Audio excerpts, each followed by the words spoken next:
अच्छा, एक क्वेश्चन आया था कि एक हाउसिंग सोसाइटी है, वो अपने मेंबरान को प्रेशराइज कर रही है कि जी आपको हम प्लॉट का पोजीशन तब देंगे अगर आप घर बनाना चाहते हैं, तो तब हम आपको प्लॉट का पोजीशन देंगे, नहीं तो आपका नॉन पोजीशन एरिया में प्लॉट है और नॉन पोजीशन एरिया के अंदर रहेगा। तो उन्होंने क्वेश्चन किया था, क्या नासिर भाई ये लीगल प्रोसेस है, क्या सोसाइटी इस तरह हमें प्रेशराइज कर सकती है? और मैं उसके वाले से थोड़ा सा आपको बता दूं, हाउसिंग सोसाइटी कोई भी बनती है, बल्कि पाकिस्तान के अंदर एक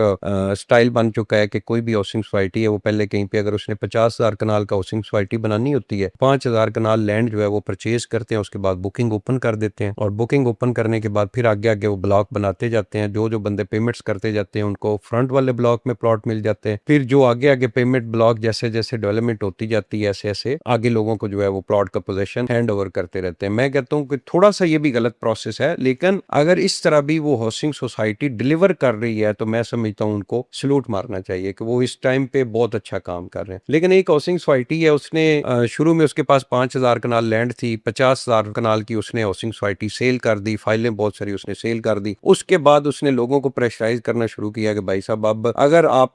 चूंकि लैंड उसके पास आगे क्लियर नहीं हुई, लोगों ने कास्ट ऑफ लैंड सारी क्लियर करवा दी या डेवलपमेंट चार्जेस भी उन्होंने सारे क्लियर करवा दी, और लोगों को वो प्रेशराइज करते हैं कि जी आप अगर घर बनाएंगे तो हम आपको प्लॉट का पोजीशन देंगे। ये टोटली गलत है। एक हाउसिंग सोसाइटी जो है ना, दो तरह की प्रोडक्ट सेल करती है। एक तो वो प्लॉट का बताते हैं कि जी यहाँ पे ये ब्लॉक बनेगा और इसके अंदर 5 मरला के 10 मरला कनाल के प्लॉट होते हैं, और एक ब्लॉक उन्होंने ऐसा बनाया होता है जहाँ पे वो कहते हैं कि यहाँ पे हम लोग विलास बनाएंगे, तो पहले दिन ही जो बुकिंग होगी वो विलास की होगी। मतलब एक घर जो है वो 5 मरले का या 10 मरले का कोई भी साइज है, वो अलग बुकिंग होती है और प्लॉट की बुकिंग अलग होती है। जिस बंदे ने प्लॉट परचेज किया है ना भाई, हाउसिंग सोसाइटी उसको ये नहीं कह सकती कि भाई आप घर लाजमी बनाओ, ये कोई तरीका कार ही नहीं है। गवर्नमेंट के इदारों से उसने प्लॉट की अप्रूवल ली है, उसका काम है कि एक हाउसिंग सोसाइटी या ब्लॉक के अंदर जितने भी प्लॉट है, रेजिडेंशियल है या कमर्शियल है, वो सारे कंप्लीट करके लोगों को प्लॉट हैंड ओवर कर दें। उसके बाद उस मेंबर की मर्जी है वो उसके ऊपर घर बनाए या उसका खाली पड़ा रहे, हाउसिंग सोसाइटी का उसके साथ कोई तल्लक नहीं होता।